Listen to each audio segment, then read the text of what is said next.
उत्तरपीठिका। इदीदं कीर्तनीयस्य केशवस्य महात्मनः नाम्नां सहस्रं दिव्यानामशेषेण प्रकीर्तितं यैदं शृणुयान् नित्यं यश्चापि परिकीर्तयेत् नाशुभं प्राप्नुयात् किञ्चित् सोमुद्रेह च मानवः। वेदान्तको ब्राह्मणः स्यात् क्षत्रियो विजयी भवेत् वैश्यो धनसमृद्धः स्यात् शूद्रः सुखमवाप्नुयात् धर्मार्थी प्राप्नुयात् धर्मम् अर्थार्थी चार्थमवाप्नुयात् कामानवाप्नुयात् कामी प्रजार्थी प्राप्नुयात् प्रजां भक्तिमान्य सदोत्थाय शुचिस्तद्गतमानसः सहस्रं वासुदेवस्य नाम्नामेतत्र कीर्तये यशः प्राप्नोति विपुलं ज्ञाति प्राधान्यमेव च अचलां श्रियमाप्नोति श्रेयः प्राप्नोत्यनुत्तमं न भयं क्वचिदाप्नोति वीर्यं तेजश्च विन्दति भवत्यलोको द्युतिमान् बलरूपगुणान्वितः भोगात्तो मुच्यते रोगात् बद्धो मुच्येत बन्धनात् भयान्मुच्येत भीतस्तु मुच्येतापन्नापदः दुर्गाण्यतितरत्याशु पुरुषः पुरुषोत्तमं सुबन्नाम सहस्रेण नित्यं भक्तिसमन्वितः वासुदेवाश्रयो मर्त्यो वासुदेवपरायणः सर्वपापविशुद्धात्मा याति ब्रह्म सनातनं न वासुदेव भक्तानामशुभं विद्यते क्वचित् जन्म मृत्युजरा व्याधि भयं नैवोपजायते इमं स्तवमधीयानः श्रद्धा भक्तिसमन्वितः युज्येतात्मसुखक्षान्ति श्रीधृतिस्मृतिकीर्तिभिः न क्रोधो न च मात्सर्यं न लोभो नाशुभामतिः भवन्ति कृतपुण्यानां भक्तानां पुरुषोत्तमे द्यौः सचन्द्रार्कनक्षत्राखं दिशो भूर्महोदधिः वासुदेवस्य वीर्येण विधृतानि महात्मनः ससुसुरासुरगन्धर्वं स यक्षोरगराक्षसं जगद्वशे वक्ततेदं कृष्णस्य सचराचरम् इन्द्रियाणि मनोबुद्धिः सत्त्वं तेजो बलं धृतिः वासुदेवात्मकान्याहुः क्षेत्रं क्षेत्रज्ञ एव च सर्वागमानामाचारः प्रथमं परिकल्पते आचारप्रभवो धर्मो धर्मस्य प्रभुरच्युतः ऋषयः पितरो देवा महाभूतानि धातवः जङ्गमाजङ्गमं चेदं जगन्नारायणोद्भवं योगो ज्ञानं तथा साङ्ख्यं विद्याः शिल्पादिकर्म च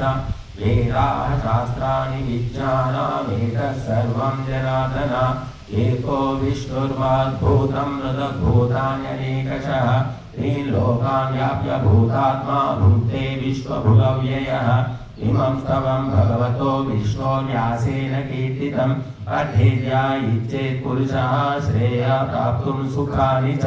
विश्वेश्वरमजं देवं जगतः प्रभवाप्ययं भजन्ति ये पुष्कराक्षं न ते यान्ति पराभवं न ते यान्ति पराभवं वो नमः इति अर्जुन उवाच आत्मपत्रविशालाक्षा पद्मनाभसुरोत्तम भक्तानामनुरक्तानां त्राता भवजनार्दन श्रीभगवानुवाच यो मां नाम सहस्रेण स्तोतुमिच्छति पाण्डव सोऽहमेकेन श्लोकेन स्तुतयेव न संशयः स्तुतयेव न संशय ॐ नमः इति व्यास उवाच वासनात् वासुदेवस्य वासितं भुवनत्रयं सर्वभूतनिवासोऽसि वासुदेव नमोऽस्तु ते श्रीवासुदेव नमोऽस्तु ॐ नमः इति पार्वत्युवाच येनोपायेन लघुना विष्णोर्नाम सहस्रकम् अध्यते पण्डिते नित्यं श्रोतुमिच्छाम्यहं प्रभो ईश्वर उवाच श्रीराम राम रामेति रमे रामे मनोरमे सहस्रनाम तत्तुल्यं राम नाम वरानने राम नाम वरानन ॐ नमः इति ब्रह्मोवाच नमोऽस्त्वनन्ताय सहस्रमूर्तये सहस्रपादाक्षि शिरोर्वाहवे सहस्रनाम्ने पुरुषाय शाश्वते सहस्रकोटियुगधारिणे नमः सहस्रकोटियुगधारिणे नमः ॐ नमः इति संजय उवाच यत्र योगेश्वर कृष्णो यत्र वाक्यो धनुर्धरः तत्र श्रीविजयो भूतिर्ध्रुवा नीतिर्मतिर्मम श्रीभगवानुवाच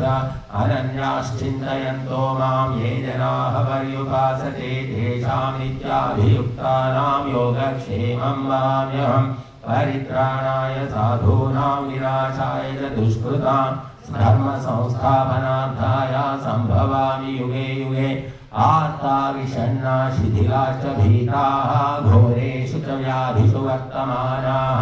संकीर्त्य नारायण शब्दमात्रं विमुक्तदुःखाः सुखिनो भवन्ति कायेन वाचा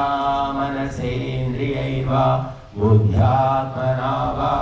प्रकृतेः स्वभावात् करोमि यद्यत् सकलं परस्मै नारायणायेति समर्पयामि। इति श्रीमहाभारते